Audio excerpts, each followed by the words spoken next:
Ok. Então, iniciando a nossa gravação, como eu dizia, a gente fazia algumas considerações sobre as espécies tributárias, e em seguida a gente começava a falar sobre os impostos de competência da União. Começamos, só para confirmar se é isso mesmo, né? Então a gente falava sobre os impostos, primeiro o imposto de importação, né? E em seguida o imposto de exportação. A gente dizia que o imposto de importação ele é devido, né, sempre que ocorre a entrada, de um produto produzido em outro país, né, ele entra no território brasileiro, né, há então a incidência de um imposto chamado imposto de importação.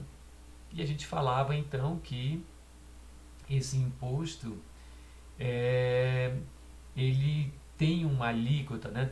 A alíquota é um percentual que irá incidir sobre o produto a título de tributação, a título de imposto, né? E para esse imposto, essa alíquota ela varia segundo o produto, né? Então há produtos que há uma incidência tributária maior e outros produtos com uma incidência menor, né? Sendo que a essencialidade do produto é sempre levada em consideração, né? Ou a necessidade do produto, também, se um produto ele é mais supérfluo ou não, né? Isso é sempre levado em consideração pela autoridade fiscal brasileira para definir se a tributação é maior ou menor, né? Obviamente, quando há uma incidência maior, há a tendência do produto encarecer, né, para o consumo interno, para o consumo nacional. Porque se há um custo na sua produção e ao ingressar no território brasileiro ele sofre a incidência de um tributo, certamente vai aumentar o valor desse produto, né? E certamente o consumidor é que vai pagar a conta no final, né? Então esse imposto de importação, né, ele vai incidir sobre os produtos estrangeiros, né, que ingressam no território nacional. Bem, a gente falava também que há ainda um outro imposto federal ou devido à União, que é o imposto de exportação. Esse tipo de imposto, diversamente do que ocorre com o imposto de importação, que incide sobre os produtos que entram no território nacional, o imposto de exportação é o inverso, né? Ele vai incidir naqueles produtos que foram produzidos no Brasil, né?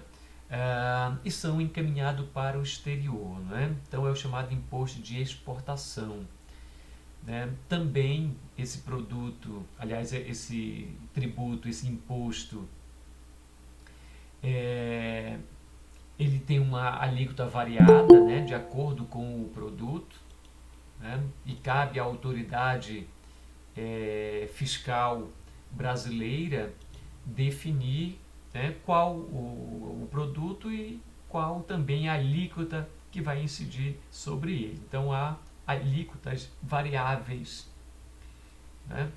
É um imposto que ele é instituído, né, mediante decreto presidencial, diferente de outros impostos, nós vamos verificar em seguida, que quem define, né, o valor, o percentual do imposto é o poder legislativo, né? Aqui é o chefe do executivo, tanto para o imposto de importação quanto para o imposto de exportação, é quem define eventual caso de isenção, que também é admissível, né? ou seja, o chefe do executivo ele pode definir quais são os produtos que ficam isentos do pagamento desse imposto, né? Assim como também as alíquotas é, brandas, né? Ou baixas, as alíquotas médias e as alíquotas mais elevadas, né? Segundo o produto a alíquota que irá incidir sobre ele, né? Então, aí um outro produto devido à União, além do imposto de importação, é o imposto de exportação. Aliás, eu não indaguei a vocês, né, mas vocês estão visualizando aí o slide que eu estou apresentando? Sim. Sim, né? Ok, Matheus. Bem, então, continuando aí, né, sobre tratando acerca dos impostos devidos à União, ao governo central, né? Nós já dizíamos isso na aula passada, que os impostos, né, é a maior fonte de arrecadação dos entes federativos, né? Dizíamos que, aliás, a tributação, de um modo geral, tanto os impostos quanto as taxas, quanto a contribuição de melhorias, né, o empréstimo compulsório e as contribuições especiais, são as fontes de arrecadação do poder público, né, de onde o poder público tira o recurso, tira o dinheiro, né, para investir em todos os setores da sociedade, né? Mas dizemos também que os impostos são certamente a maior fonte de arrecadação, né? Se comparado aos outros tributos, como por exemplo as taxas, contribuições de melhoria, né? Que o valor é infinitamente inferior àquilo que se arrecada com os impostos. O imposto de importação, né, também é um imposto importante, mas se comparado com outros impostos, como aqui, por exemplo, o imposto de renda, que certamente é a maior fonte de arrecadação do governo central, né? Mas o imposto de importação, né, só incide, como dizíamos ainda há pouco, sobre os produtos que entram. Né? 90, eu não sei esse percentual, mas certamente 95, 97% do produto consumido internamente no país é produzido no país. Então, um percentual muito baixo, né, vem do exterior, não é? Então, há uma arrecadação consideravelmente reduzida se comparado a outros impostos. Da mesma forma com a exportação, né? Nós temos também alguns produtos, né, de exportação, como, por exemplo, a indústria automobilística, é uma indústria importante, né, que exporta bastante veículos. Nós temos a exportação de produtos agrícolas também, que é certamente a maior fonte de exportação, e muitos outros produtos, né, em quantidades menores também, não é? Mas essa exportação, né, o recolhimento de impostos provenientes da exportação também, né, não é tão intenso quanto ocorre com outros impostos, como, por exemplo, o imposto de renda e o IPI, o Imposto sobre Produtos Industrializados. Né? Esses certamente são os impostos que produzem a maior arrecadação pelo Estado brasileiro, né? Isso para a União, né? Que já para os estados, a gente vai verificar em seguida outros impostos, aí nesse caso de competência estadual, como por exemplo o ICMS, que também é uma das grandes fontes de arrecadação, o IPVA também nos estados é sempre uma grande fonte de arrecadação, e nos municípios os impostos que produzem a maior fonte de arrecadação é o ISS e o IPTU, né? Mas então, continuando aqui falando sobre os impostos de competência da União, além do imposto de importação e exportação que falávamos, né? Temos ainda o imposto sobre a renda e provento de qualquer natureza. Bem, esse imposto também, né, é muito conhecido, é o chamado imposto de renda, né, que é identificado como imposto sobre rendas e proventos de qualquer natureza. Segundo o artigo 43 do Código Tributário Nacional, o fato gerador, ou seja, o que justifica, ou o que motiva, ou que dá sustentação ao poder público federal, à União, exigir esse tipo de tributo, é a aquisição de renda decorrente de capital ou do trabalho da pessoa, né? E aqui entenda-se a pessoa física ou a pessoa jurídica, né? Que tanto um quanto o outro, tanto as pessoas físicas quanto as pessoas jurídicas, é, são é, é, contribuintes desse tipo de imposto, né? Ou ainda os proventos, de qualquer natureza, né? Como proventos, entenda-se aí acréscimos patrimoniais que não eventualmente não estejam incluídos em conceito de renda. Isso para justificar, né, que o imposto sobre rendas e proventos, né, não incide necessariamente sobre renda, né? E sim de valores recolhidos provenientes do capital ou também do trabalho. Bem, nesse tipo de imposto, né, é, cabe, né, ao Professor, contribuinte, sim, pois não. com licença, é porque tem uns alunos pedindo para serem aceitos. Acho que eles não conseguiram entrar ainda. Ah, ok. Já Desculpa autorizei, atrapalhar. já autorizei, mas é porque não fez aqui o chamado, né? E eu não tinha percebido, mas ok, obrigado. Bem, então, continuando, né? É, a gente falava então do imposto de renda, que é um imposto onde cabe ao contribuinte informar ao fisco, no caso ao governo federal, quais foram os valores que ele recebeu a título de renda ou proventos, né? Então, existe um período definido para isso, né, pelo governo federal, né, que quase sempre é, é até o dia 30 de é, abril, né, para que as pessoas, né, para as pessoas físicas, né, para a pessoa jurídica também tenha o período previsto pela Receita Federal, que é o órgão responsável pela arrecadação desse tributo, né, do imposto de renda, que define então a data para que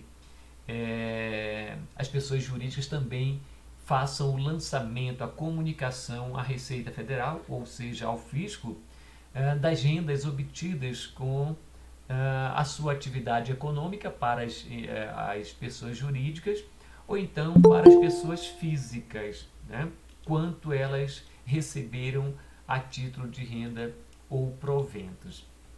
E aí então cabe à Receita Federal, através de seus técnicos, né, ou os seus auditores fiscais, fazerem a análise, né, inclusive quando se trata de é, servidores públicos ou de pessoas empregadas, as empresas, né, ou o poder público, quando se trata de servidor público, ou as empresas privadas, quando se trata de trabalhador da iniciativa privada, devem comunicar o fisco, né, ou seja, a Receita Federal, como eu já disse, é o órgão responsável por fazer essa análise e fiscalização.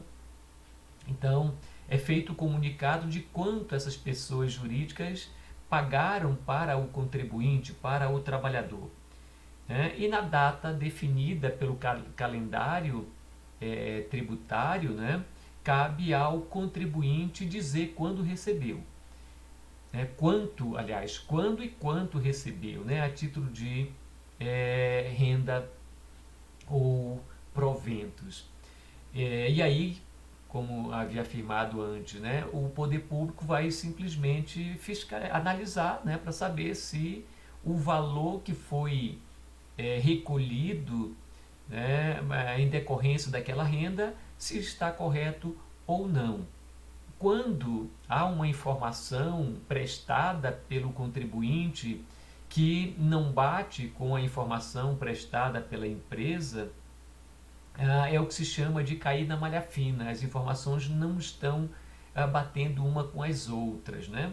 Os mais diversos motivos podem provocar, né, a malha fina, né? Significa dizer que os auditores fiscais da Receita encontraram alguma inconsistência entre o valor declarado pelo contribuinte e o valor declarado ou pela empresa, ou nas informações prestadas pelo próprio contribuinte, né?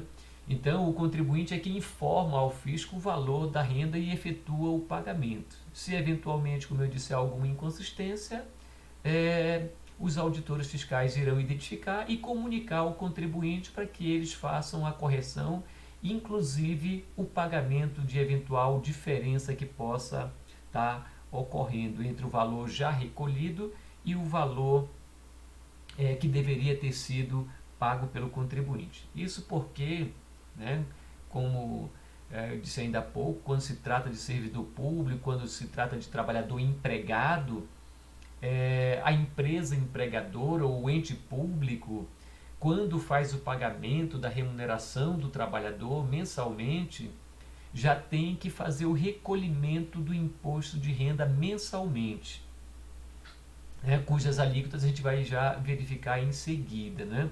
Que o valor desse tributo do imposto de renda varia de acordo com a renda obtida pelo trabalhador.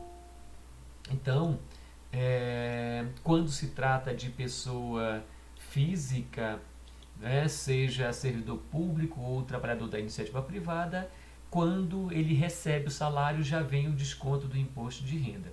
E aí, dentro do calendário fiscal, o contribuinte vai dizer quanto ele recebeu, quanto ele recolheu e se eventualmente ele tem algum valor residual a pagar ou até mesmo a restituir, porque há situações em que o valor recolhido pelo trabalhador pode ser superior ao que seria devido, caso em que ele terá direito a uma restituição.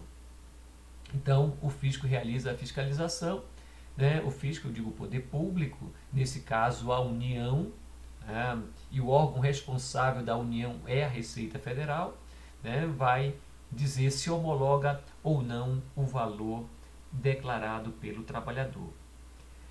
Bem, o imposto de renda, já havíamos afirmado, né, que é um imposto devido tanto pelas pessoas físicas quanto pelas pessoas jurídicas. Já fizemos essa distinção, né, em outras oportunidades. Pessoas físicas são as pessoas naturais, são as pessoas humanas, né? Somos nós, pessoas, distinto das pessoas jurídicas, que são as empresas, né? Que também são contribuintes desse tributo que é o imposto de renda. E para as pessoas físicas, a base de cálculo, né, desse imposto, o imposto de renda, são os rendimentos obtidos pelo trabalhador, né, em decorrência, né, do seu trabalho, né, e dos ganhos que eventualmente eles obtenham em decorrência desse trabalho realizado, sendo que algumas despesas elas são passíveis de serem abatidas, né, como por exemplo os gastos com a saúde, né, muito embora não sejam todas as despesas com saúde e também há uma limitação, né? Para quem paga, por exemplo, plano de saúde, né, tem direito, né, a um abatimento no imposto de renda, né, dessa pessoa, desse trabalhador. Tanto das despesas realizadas com ele próprio, né, com o contribuinte, como também daquelas pessoas que são considerados seus dependentes tributários, né, que a lei tributária define, né, dentre outros, maridos, esposas, companheiro, filhos, até mesmo os pais, né, quando esses encontram sobre a dependência econômica do contribuinte, né? Então, também essas pessoas que tenham gastos com saúde, também com educação, como, por exemplo, o pagamento de mensalidade escolar, né, dos filhos, também são dedutíveis, né, no imposto de renda. Bem, aliás, né, eu quando falei do contribuinte ainda há pouco, que pode ser pessoa física ou pessoa jurídica, fazia referência aí aos trabalhadores da iniciativa privada, aos empregados, né, como também aos servidores públicos. Mas esse imposto, o imposto de renda, também é devido pelos profissionais liberais, pelos trabalhadores autônomos, né? Sendo que quando se trata de servidor público ou trabalhador empregado, né, que tem um salário definido ali na carteira de trabalho ou no seu contrato de trabalho, né, se tem o valor declarado e essa empresa deve informar ao fisco. Agora, quando se trata de trabalhador autônomo, é ele que vai dizer qual é o valor da renda que ele obteve mês a mês, né, para que o fisco possa então homologar, ou seja, dizer se reconhece aqueles valores declarados pelo contribuinte ou não, né? Inclusive, aqui na declaração do imposto de renda, cabe ao contribuinte informar, né, o destino dado a esses valores recebidos a título de renda ou proventos, né? Ou seja, se ele adquiriu algum bem, veículos, uma moto, um carro, apartamentos, casas, né? Para saber se o que ele está adquirindo é compatível com a renda dele, né? Porque senão, se ele adquire um patrimônio que seja incompatível com a sua renda, né? Ou seja, muito superior ao que o contribuinte afirma ter obtido com a renda do seu trabalho, né, ou outros proventos, né, tem alguma coisa de errado, né? Então, isso provavelmente os fiscais, identificando essas inconsistências, vai determinar que o contribuinte corrija, né, aquela declaração equivocada, né, ou faça o recolhimento do valor correto, o valor devido, né? Se ele compra um carro que ele declara que a renda não seria suficiente para a aquisição desse veículo, tem inconsistência, então tem que ser corrigido. Ou ele aumenta o valor da sua renda e, consequentemente, vai haver uma obrigação maior do que houve na declaração, né? Bem, essa alíquota, né, ela varia de acordo com a renda do contribuinte, né? O valor a ser pago pelo contribuinte a título de imposto de renda varia de acordo com a renda, né? Até um determinado valor, o trabalhador, não é, ele é considerado isento do pagamento desse imposto. Quem ganha mensalmente até cerca de R$ 1.903 fica isento do pagamento de imposto de renda, ou ainda quem ganha em torno de R$ 22.847 por ano, né? Então, essas pessoas não pagam imposto de renda. Isso para as pessoas físicas, né? Bem, mas para quem ganha acima desse valor, e aliás, há uma correção anual definida pelo governo federal, né, para o pagamento do imposto de renda. Existem 4 alíquotas para as pessoas físicas. Alíquotas é o percentual que irá incidir sobre a renda ou os proventos do trabalhador. Então existem 4 alíquotas, né? Estão aí projetados: a alíquota de 7,5% sobre a renda, 15% ou 22,5% sobre a renda, ou 27,5% sobre a renda. É considerado valores elevadíssimos, né? O fisco quase que se torna um sócio do trabalhador. 27,5% é quase um terço, né, da renda do trabalhador. É um valor muito elevado, né? Por isso que se diz que os encargos tributários no Brasil são muito elevados, porque há a incidência não apenas sobre a renda, né, do trabalhador, apenas estamos falando de um imposto aqui, o imposto de renda, né? Mas quando você consome um produto produzido no exterior, há a incidência do imposto de importação. Vamos verificar daqui a pouco, né, que quando se produz um produto no Brasil, há o imposto sobre produtos industrializados. Qualquer produto produzido no Brasil também há incidência desse imposto, né?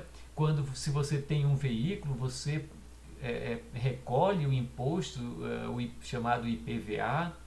Quando você recebe a prestação de um serviço, né, há o pagamento de um imposto, que é o imposto sobre serviços, e, consequentemente, isso onera os encargos do consumidor, de um modo geral, né, que indiretamente acaba suportando toda essa carga tributária. Bem, mas voltando ainda aqui para o imposto de renda, né, nós dizíamos que existem 4 alíquotas para as pessoas físicas, de 7,5%, que dizemos ainda há pouco, até 1.903 o trabalhador não paga imposto de renda, né, sobre, né, esses ganhos, mas entre 1.903 e 2.826 o trabalhador vai então pagar uma alíquota de 7,5%, né?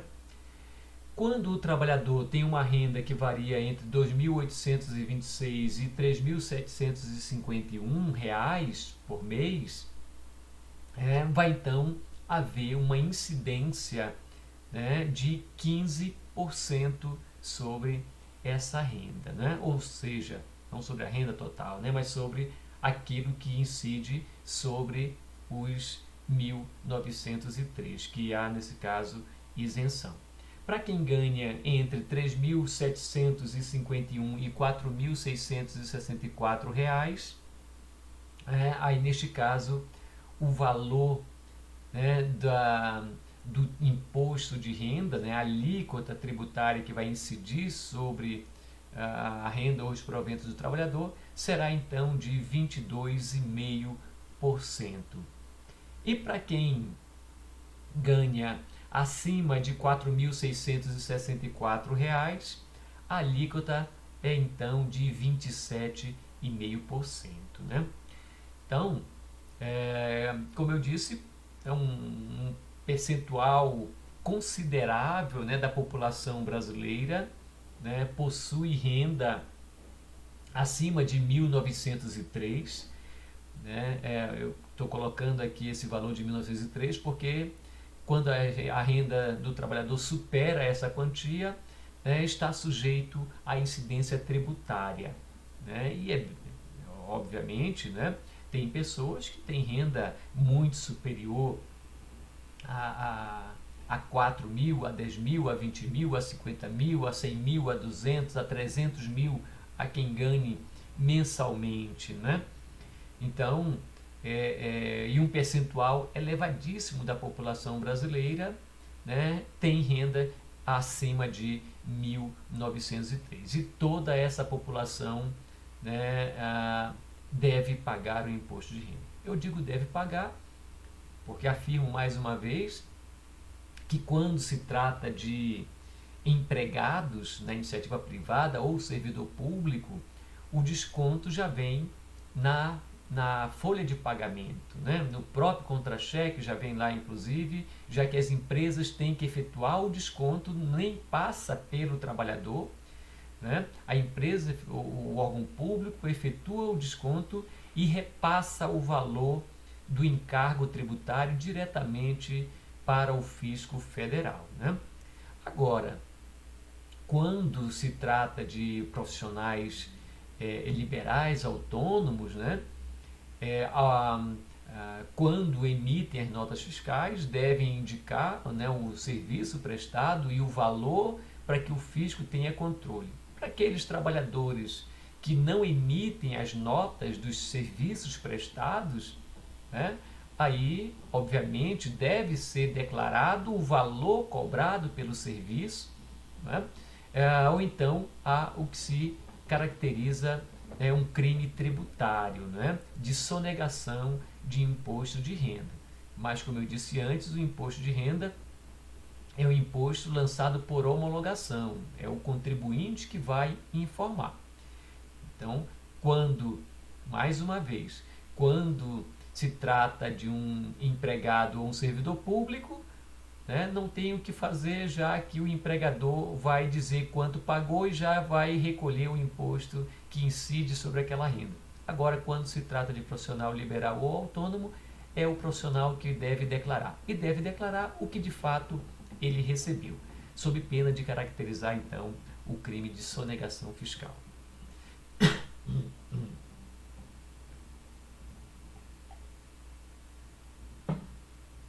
Bem, continuando ainda, falando sobre os impostos de competência da União, nós temos o Imposto sobre Produtos Industrializados.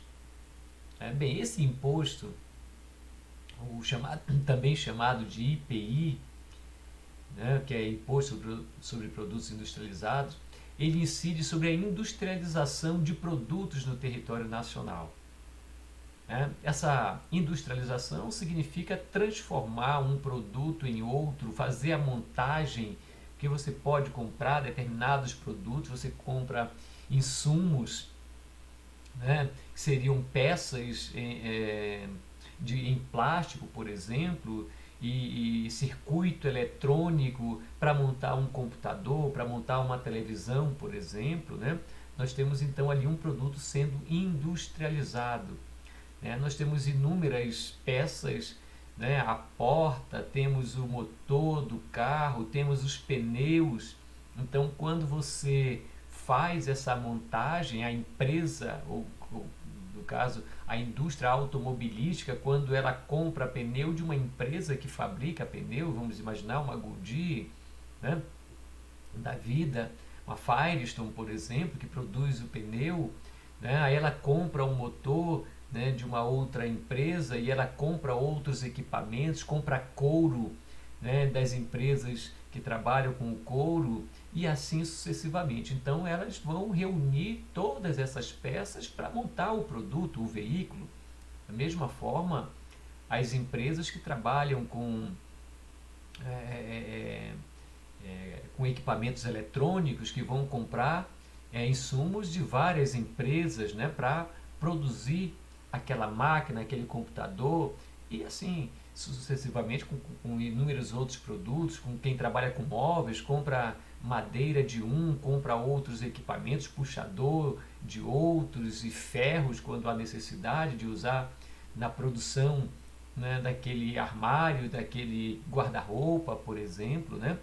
Então, essas empresas elas compram, né, de várias outras empresas fornecedoras, né, uma série de insumos, de equipamentos, de produtos e fazem então essa montagem, essa transformação, esse beneficiamento, produzindo então esse produto, né?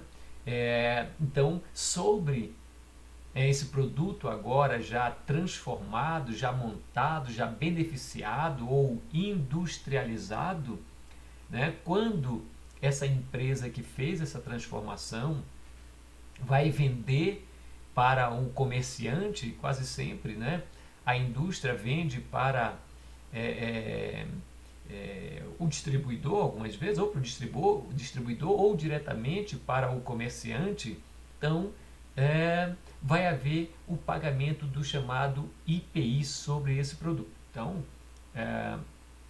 a indústria automobilística, vamos imaginar, comprou vários equipamentos, né, e fez a montagem do veículo. Quanto ela gastou para produzir esse veículo, né, para fazer essa industrialização? Vamos imaginar R$ 10.000. Agora, né, vai haver a incidência do IPI.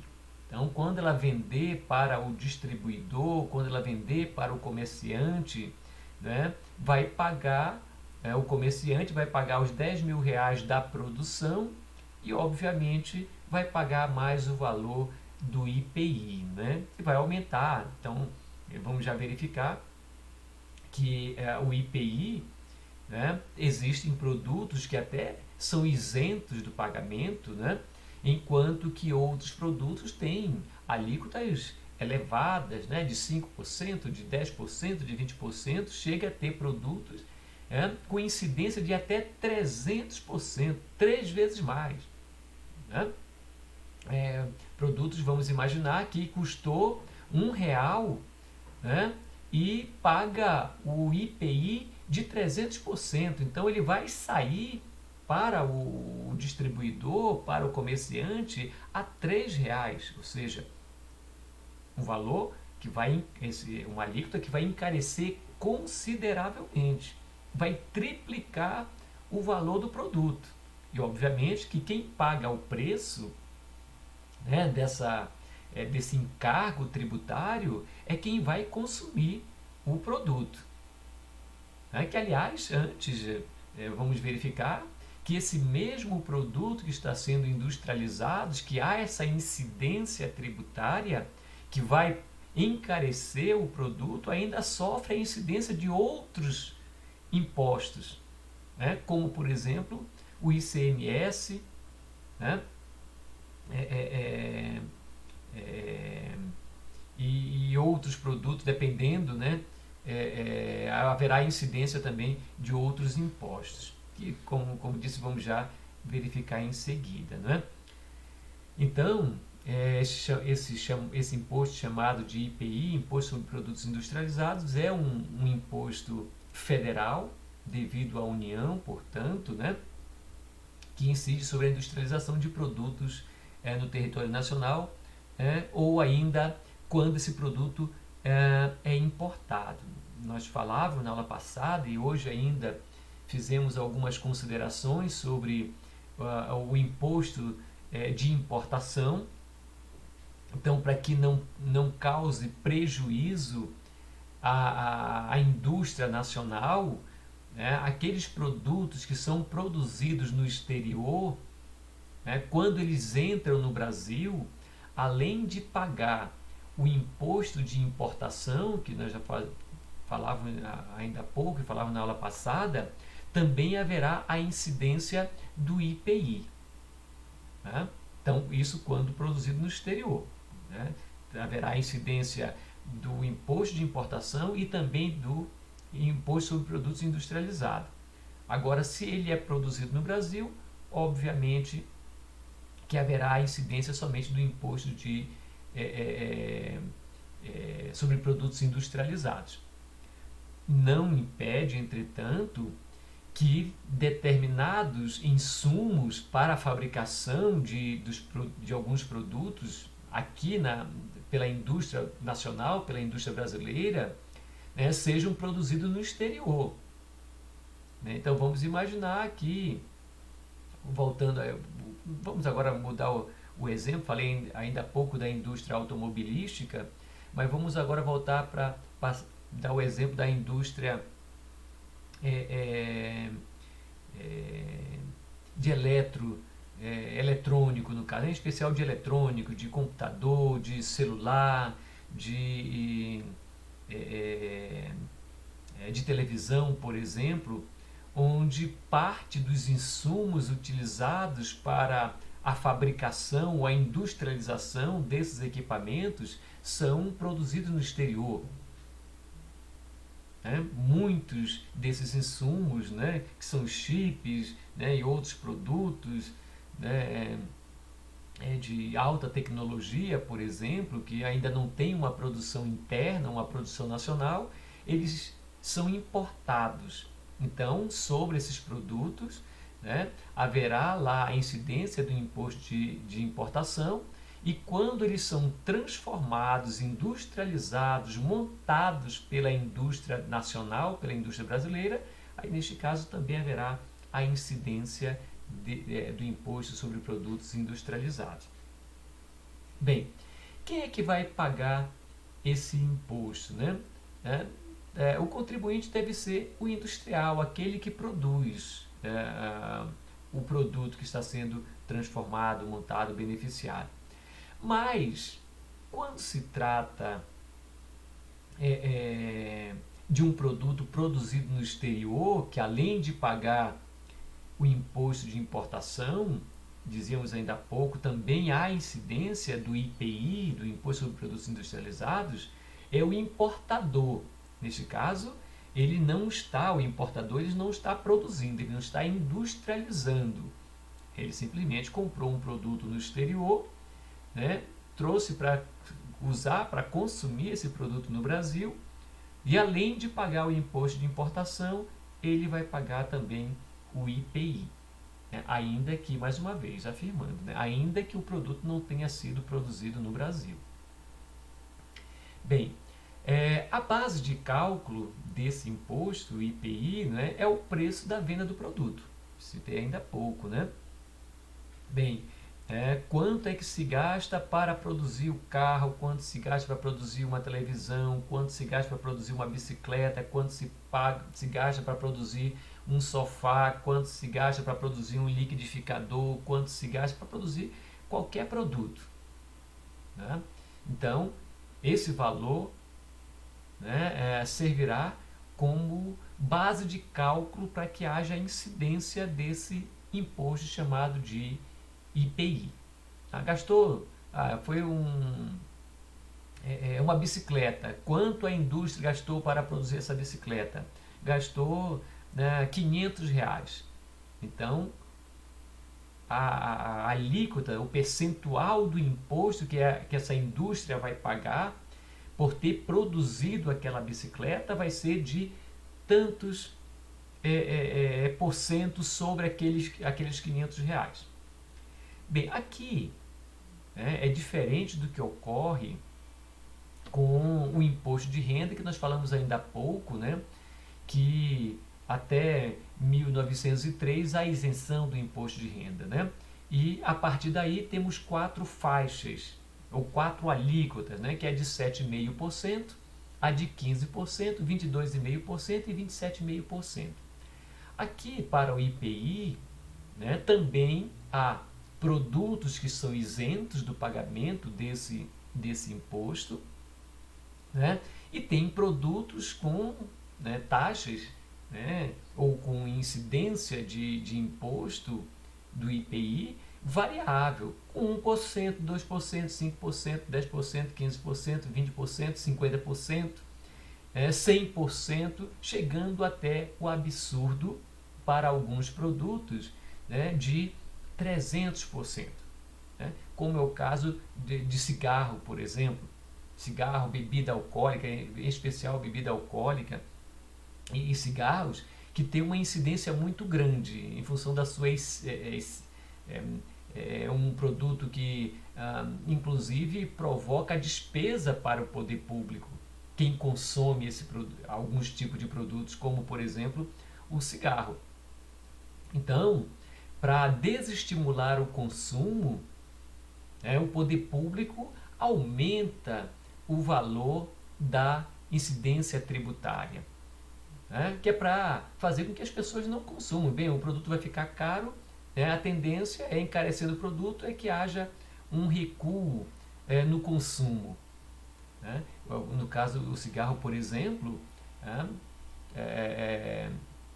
há um pagamento do imposto muito elevado do IPI, porque o Estado quer desestimular o consumo, porque, como eu disse, até provoca doenças que a pessoa que consome esse produto, o cigarro, por exemplo, muitas vezes vai se tratar nos hospitais públicos, e quem vai pagar para fazer o tratamento dessa pessoa que consumiu lá o cigarro, é a sociedade. Olha que absurdo, Então, por isso que muitas vezes alguns produtos o poder público não tem pena, né? Coloca um imposto lá em cima que é para, como eu disse, desestimular o consumidor a não consumir aquele produto, né? Então, a alíquota varia de acordo com o produto aqui para o IPI, não é?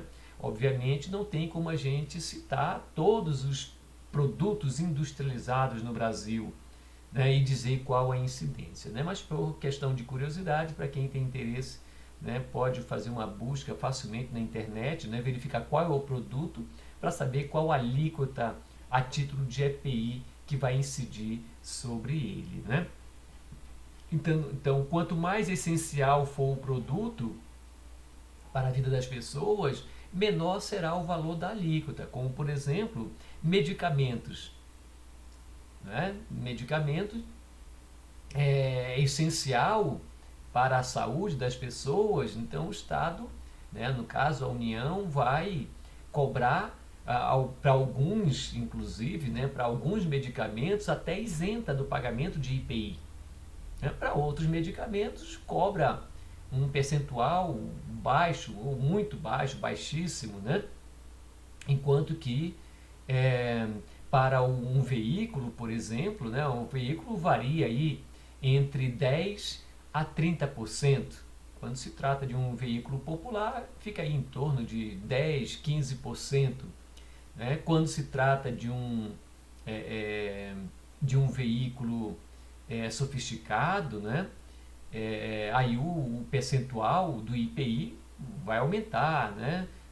Chegando a 30%, né? E até mesmo, quem sabe, sobre uma Mercedes importada ou é, é, é, uma Ferrari, mas foi produzida na Itália, ou a Mercedes foi produzida na Alemanha, né? Mas falamos ainda há pouco que quando ele entra no território nacional, além do pagamento do imposto de importação, também há a incidência do IPI, não é? Então, quando se trata de um carro de luxo, por exemplo, o valor do IPI é muito superior ao valor de um carro popular produzido no Brasil, por exemplo, né? Então, quanto mais essencial é o produto para a vida das pessoas, alimentos que venham a ser industrializados, né?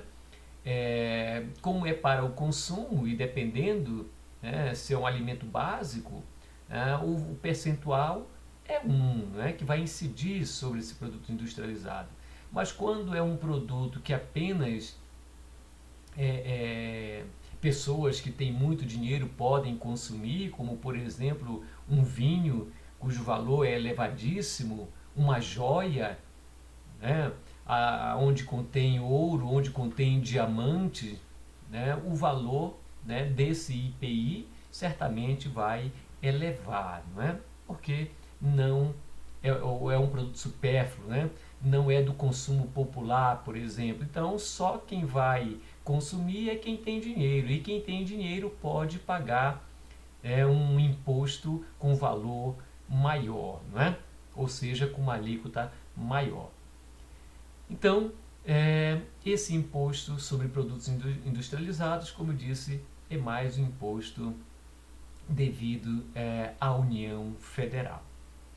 Bem, temos ainda como imposto federal o chamado IOF.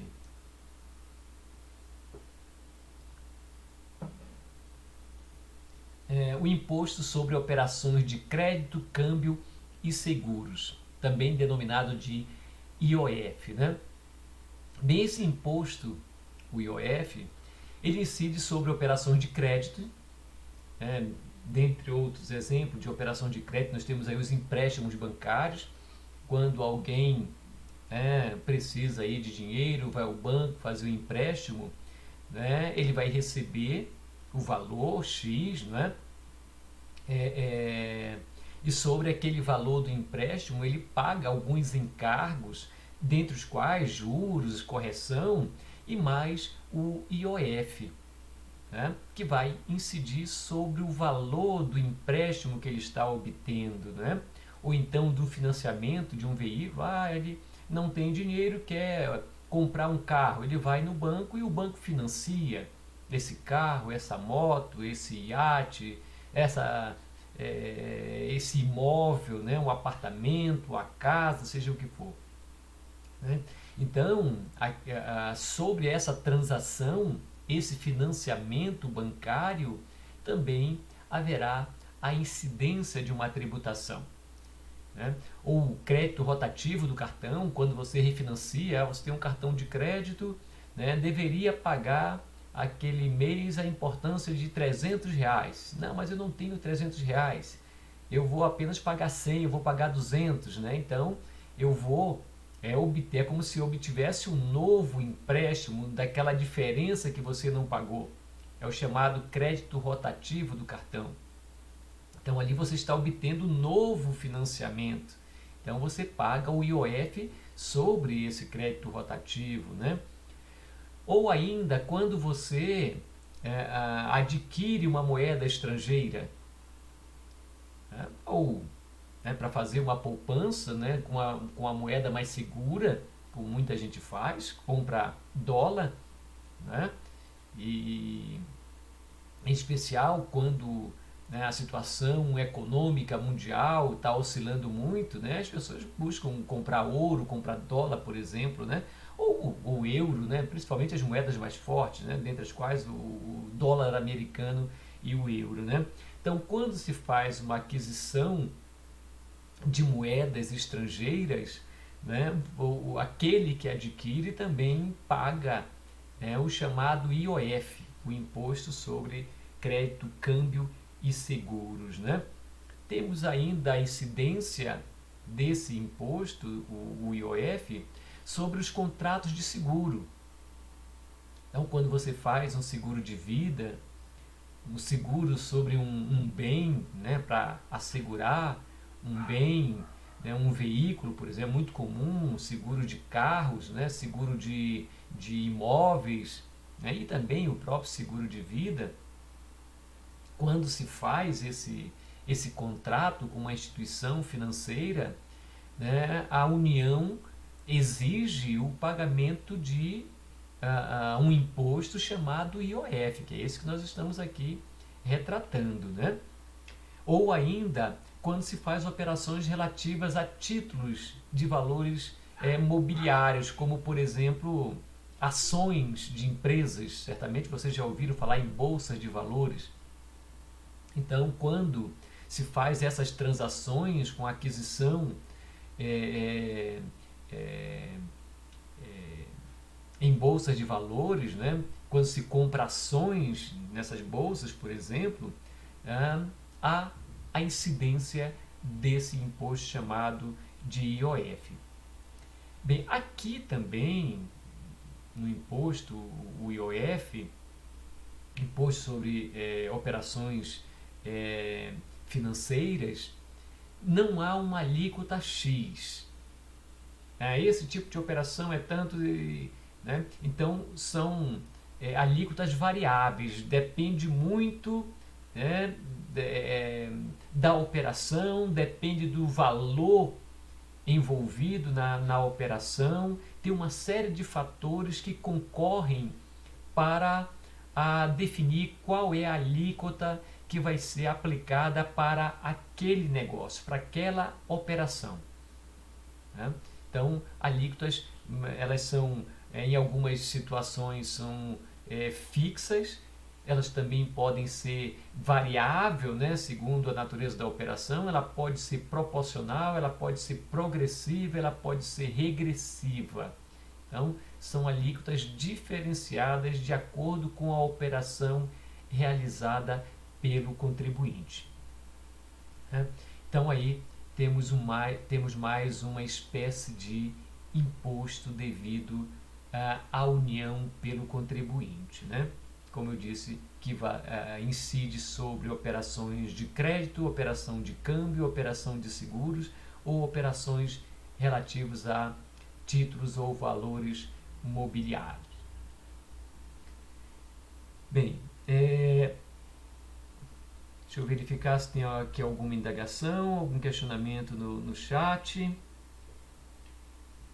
Professor, tem gente pedindo para ser aceito de novo. E é porque não está chamando aqui. Aliás, eu acho que não. Né? Eu indago a vocês, tem alguém querendo entrar? Pelo menos aqui não está aparecendo para mim. Ou foi no início, né?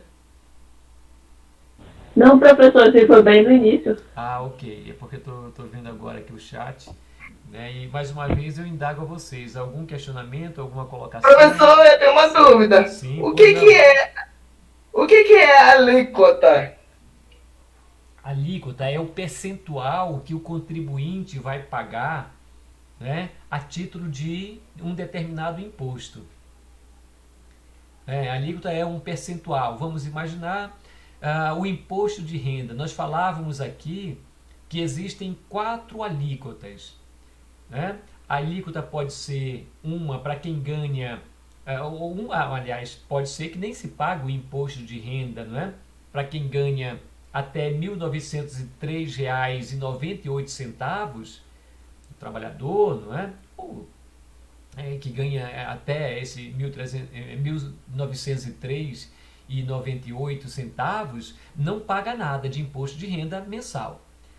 Agora, para o trabalhador que ganha entre 1.903 e 2.826, ele vai pagar a título de imposto de renda uma alíquota, ou seja, um percentual do que ele ganha de 7,5%.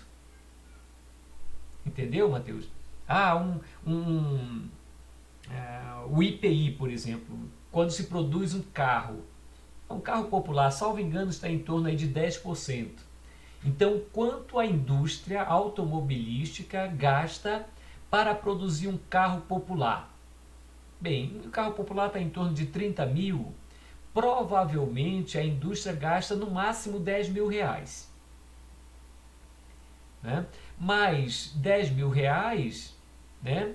Ela tem uma série de outras despesas. A indústria vai pagar a energia elétrica, né, para produzir esse carro, né, e que certamente vai ser um valor elevado, né, vai pagar inúmeros trabalhadores que atuam, né, para fazer a montagem, né, industrializar esse bem, no caso, o veículo, né, tem cargos sociais.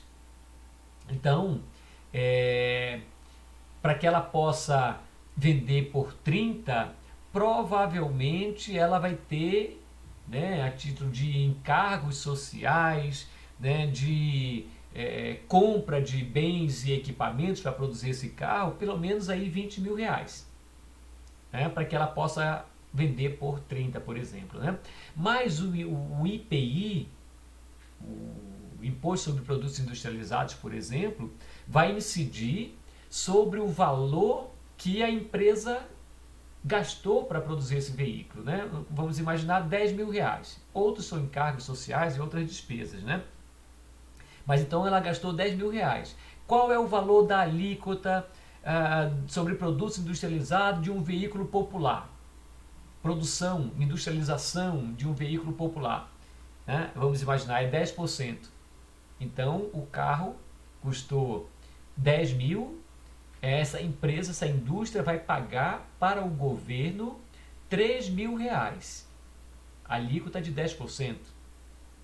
Aliás, não, me desculpe, né? Daria R$ 1.000, né? Se eu coloquei 10 mil, 10% vai dar R$ 1.000. Então, né, além dos 10 mil que ela usou para produzir, vai ter mais R$ 1.000 que ela vai ter que pagar, né, para o governo federal a título de IPI. Compreendeu aqui, Matheus? Então, a alíquota é o percentual que o contribuinte vai pagar a título de imposto, que vai depender do imposto de importação, ou de exportação, ou o IOF, né, ou imposto de renda, né, que são, como eu disse, alíquotas variáveis. Vai depender do imposto e do objeto que há a incidência tributária. Correto? Deu para compreender, Matheus e os demais colegas? Sim, deu para compreender. O imposto que você fala é o preço? O imposto? Que é pra. Isso, é o quanto você vai pagar a título de imposto. Quando você produz uma televisão, né, você paga o IPI, quanto é que você vai pagar por ter produzido esse produto? Veja, é bem verdade que a gente está falando aqui de produto industrializado, por exemplo, está falando que é o imposto devido pelo fabricante, não é isso? Quem fabrica. Mas, na verdade, quem acaba pagando o preço é o consumidor final. Porque o industrial, o fabricante, né, ele vai colocar o valor que ele paga, né, ele vai colocar sobre o valor do produto, sobre o preço do produto. Né? Ah, mas o fabricante ele também paga pessoas para produzir aquele produto.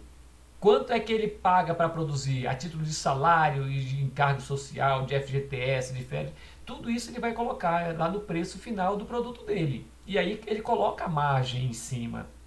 A mesma coisa acontece não apenas com o fabricante, acontece com o comerciante de um modo geral. O comerciante costuma reclamar muito que paga muito imposto, não é isso? Não sei se vocês já ouviram, muito Sim, comum. sim. Reclamar que eles pagam muito imposto. Na verdade, o comerciante ele só recolhe, porque quem paga todos os impostos é o consumidor. Porque todos os impostos que se paga na cadeia produtiva, eles são colocados no preço final do produto. Né? Porque vamos imaginar, um imposto de importação. Imposto de importação. Vamos colocar aqui um produto qualquer. Né? Eu estou importando um celular. Né? Estou importando um celular. Quanto é que custou esse celular? Né? Vamos imaginar que custou R$ 1.000 no exterior. A título de imposto de importação, né? Fazendo aqui um cálculo só para que vocês compreendam, né? Vamos imaginar que a incidência de 10%, né, ficou em 1.100. Ah, mas há também, falei ainda há pouco, né, quando o produto é produzido no exterior, também há incidência do IPI. Vamos imaginar que a título de IPI se pagou mais 100. Né? Então, valor do produto 1.000 mais 100 e mais 100. Né? Então deu 1.200. Aí veio lá esse importador, ele quando ele vai vender no mínimo por 1.300 acima, porque ele vai ter a margem de lucro dele, dependendo da atividade comercial, a margem de lucro é maior ou menor. Há comerciantes que tem margem de lucro de 100, 200, 300, 400%. Né? Eu estou colocando aqui uma margem de lucro baixa. Né? Diria, para cada celular que ele importou, né, ele gastou R$ 1.200, mas ele vende no mínimo 1.300 para ele ganhar 100. Ou dependendo, ele vai ganhar 1.500 ou R$ 2.000, ou 3 ou 5 mil reais, seja lá por quanto ele vende. Mas o que acontece é que para que ele ganhe alguma coisa, esse importador, ele vai ter que colocar o preço dele, né, considerando o valor que ele pagou pelo produto e todas as despesas que ele teve, inclusive com o pagamento de imposto. Então, na verdade, ele recolheu os 1.200, mas ele sempre vai ganhar alguma coisa. Porque ele não pode vender esse produto, ele pagou 1.000, pagou 100 de imposto de importação, pagou 100 de IPI e vender por 1.050. Não, mas ele ganhou 50, porque ele comprou por 100. Me desculpa, comprou por 1.000 e vendeu por 1.050, mas ele pagou mais R$ 100 de imposto de importação, pagou mais R$ 100 de IPI, Imposto sobre Produtos Industrializados, por exemplo. Se ele vender por 1.050, ele vai ter um prejuízo de 150. Nenhum comerciante vive nessas condições, tendo prejuízo, correto? Estou fazendo aqui uma colocação para que vocês compreendam, né, que comerciante, que industrial, né, ninguém paga imposto. Quem paga imposto é o consumidor. Porque todos os impostos eles vão incidir sobre o produto, né? E aí no final há a margem de lucro, né? Para que o consumidor é quem faça o pagamento de todas essas despesas. Pagamento de todos esses impostos que poderão incidir sobre o bem adquirido pelo consumidor final. Correto? Entenderam aqui a observação que nós fizemos? Bem, mais alguma indagação, algum questionamento? Podemos continuar? Sim, professor. Bem, então vamos lá. Né? Há um outro tipo de imposto que também é de competência da União. Né? Nós falamos na aula passada, né? Quando iniciamos esse tema de competência tributária, que existem impostos federais devidos à União, né? E que somente ela pode instituir, somente ela pode exigir ou cobrar esses impostos, que estamos falando sobre eles: imposto de importação, imposto de exportação, imposto de renda, imposto sobre produtos industrializados, o IOF, né? Então agora temos ainda um outro imposto que é devido também à União. Esse imposto, né, que é o Imposto sobre Propriedade Territorial Rural, né, é um imposto que é devido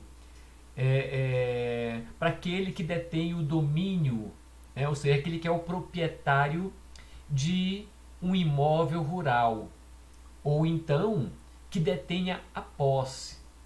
Né? Há uma distinção, né? A lei civil faz essa distinção entre posse e propriedade. A propriedade, né, detém, ou o domínio útil, né, detém aquele que tem o imóvel, por exemplo, registrado em seu nome junto ao cartório de registro de imóvel.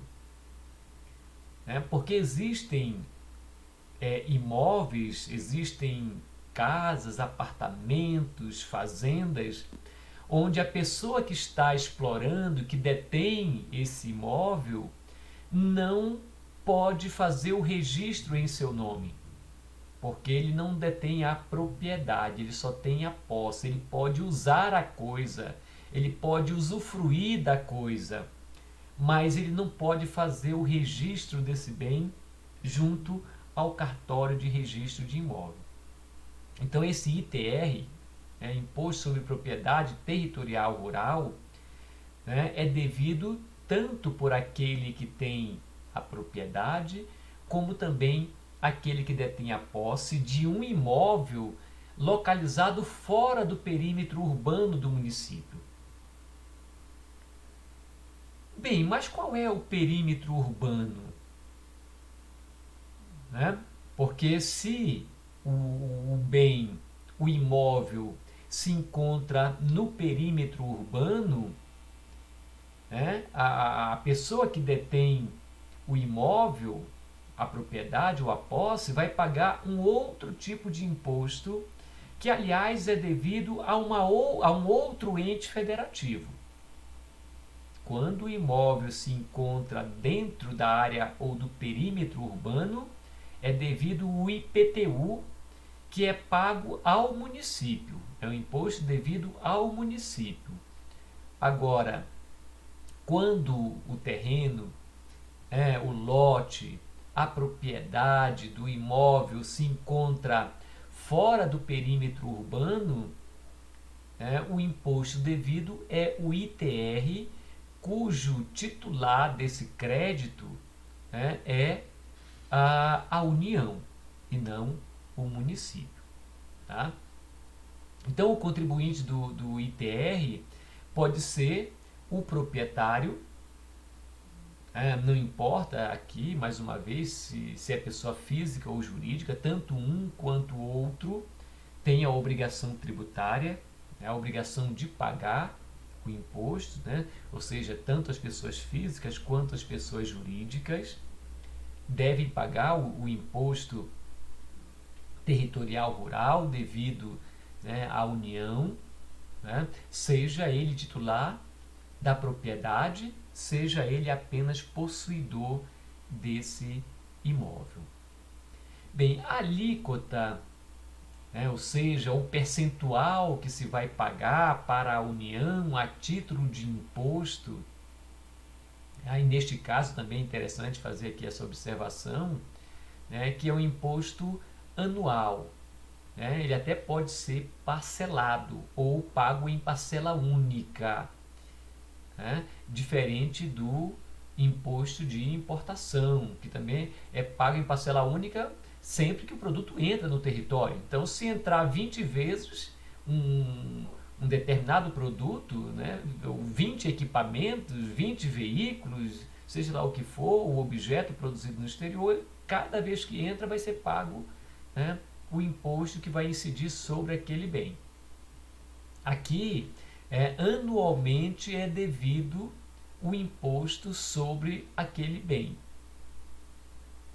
sobre aquele imóvel, localizado, como eu disse, no perímetro rural, ou seja, que não seja no perímetro urbano. Como eu disse também, quando se trata de um imóvel localizado no perímetro urbano, é devido o IPTU e não o ITR. Bem, mas então aqui a alíquota varia de acordo com a área da propriedade, Então, a propriedade rural, ela pode ter dimensões diferentes. Tantos hectares, 5 hectares, 10 hectares, 20 hectares, 50 hectares, 100 hectares, 2.000 hectares. Então, a alíquota vai variar segundo a área, e o grau também de utilização. O que acontece é que esse imposto ele quer fazer com que a propriedade seja produtiva. Então, se alguém está usando a propriedade para especulação, quem sabe no futuro vender por um valor elevado, compra agora para vender no futuro e não produz nada, o Estado não quer uma propriedade improdutiva. Então, ele vai cobrar uma alíquota maior. Enquanto que, se a propriedade está sendo utilizada para produzir alguma coisa, o valor da alíquota será menor. Bem, a base de cálculo desse imposto do ITR é o valor da terra sem qualquer benfeitoria. Não há a incidência desse imposto do ITR, não é aquela propriedade onde se tem inúmeras benfeitorias, e plantio de árvores frutíferas usadas para a produção de gêneros agrícolas, por exemplo, seja lá o que for. Não. A base de cálculo é o valor da terra chamada terra nua, sem benfeitorias, sem beneficiamento. Então, esse será o objeto do tributo, ou seja, do imposto sobre a propriedade territorial rural.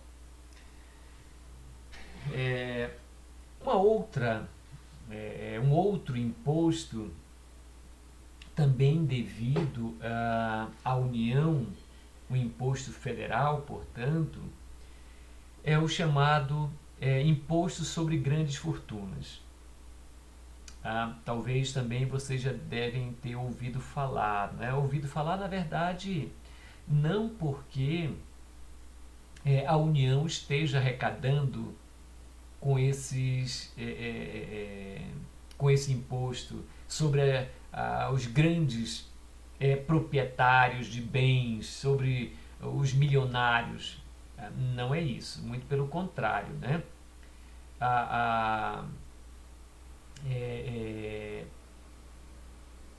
As críticas que se faz acerca desse imposto, ou seja, sobre imposto sobre grandes fortunas, é exatamente pelo fato de, embora a Constituição reconheça que seja um imposto devido ao governo federal, o imposto sobre grandes fortunas, mas que até hoje o governo federal não implementou esse imposto. Até mesmo porque há uma forte pressão para que não seja instituído esse imposto. A Constituição reconhece, mas não foi ainda regulamentado. Precisa ser aprovado pelo Congresso Nacional a lei que institui, e define a forma de pagamento e quem é que vai pagar esse tipo de imposto e qual a alíquota tributária que vai incidir sobre as fortunas dessas pessoas, desses grandes milionários que temos no Brasil afora. Então é um imposto devido à União, mas que a União não arrecada um centavo a título de imposto sobre grandes fortunas, porque, como eu disse, não foi ainda regulamentado esse imposto. E, obviamente, precisa ser implementado o mais rápido possível, porque o governo federal deixa de arrecadar valores que poderiam ser utilizados para uma série de benefícios sociais, para ser investido na educação do país, das crianças e adolescentes, para ser investido, quem sabe, na saúde pública, que é um caos, na infraestrutura do país. Então, quando instituído, certamente vai provocar uma arrecadação considerável para os cofres da União. Portanto, precisa ser implementado o quanto antes. Aliás, está na ordem do dia, há um projeto de emenda à Constituição em trâmite no Congresso Nacional, que trata da chamada reforma tributária. Certamente vocês já ouviram falar, a PEC da reforma tributária, que tem por objetivo, dentre outros, promover a implementação ou a regulamentação do imposto sobre grandes fortunas. Bem, e por fim, agora por fim eu digo falando dos impostos devidos à União, ou seja, ao governo federal, temos o chamado imposto extraordinário. Também aqui é um imposto que a União não arrecada no dia a dia, diferente do ITR que acabamos de falar, que tem propriedades rurais no Brasil inteiro e milhares de propriedades rurais que se pagam imposto, bens sendo produzidos diariamente, milhares de bens são produzidos no Brasil que pagam o IPI, então é uma grande arrecadação. Temos milhões, não sei quantos, talvez 150 milhões de trabalhadores que possuem renda, talvez 150 milhões que têm renda tributável, talvez não, que pagam imposto de renda, mas certamente acima de 100 milhões de pessoas têm rendas tributáveis e, portanto, se paga mensalmente, é recolhido uma grande fortuna a título de imposto de renda. Imposto de importação, imposto de exportação, também são impostos que têm uma arrecadação razoável, considerável também. Bem, mas dizemos que não há recolhimento de imposto sobre grandes fortunas e também não há recolhimento de imposto sobre de imposto extraordinário que são devidos em caráter temporário em decorrência de guerra. Então, esperamos, não estamos em guerra com nenhum outro país, nem tampouco estamos na iminência, ou seja, prestes a entrar em guerra com alguém. Então, não é devido esse imposto, porque a própria Constituição Federal, no seu artigo 154, inciso 2º, define que esse imposto só é devido nesses casos, ou seja, de iminência ou em caso de guerra. E como disse aí, ele também é um imposto temporário para arcar com essas despesas, com as despesas que o governo federal teria, né, caso entrasse em guerra com outro país, né? Bem, mas o artigo 154 diz o seguinte, 154 da Constituição Federal. A União poderá instituir, inciso segundo, na iminência ou em caso de guerra externa, impostos extraordinários, compreendidos ou não em sua competência tributária, os quais serão suprimidos gradativamente, cessada as causas da sua criação. Ou seja, acabou a guerra, se houvesse, né, teria que gradativamente ser reduzido o valor do imposto até, obviamente, cessar. Mas, obviamente, que esse imposto não foi instituído até hoje, é um imposto definido pela Constituição Federal de 1988, né? Não houve a iminência de guerra em nenhum momento nesses 32 anos de Constituição, né? Nem a iminência, nem tampouco nós entramos em guerra com nenhum outro país, né? E, obviamente, até hoje não houve a necessidade e esperamos que continue assim, sem a necessidade de ser instituído esse imposto. Bem, nós então encerramos agora, não é? O imposto devido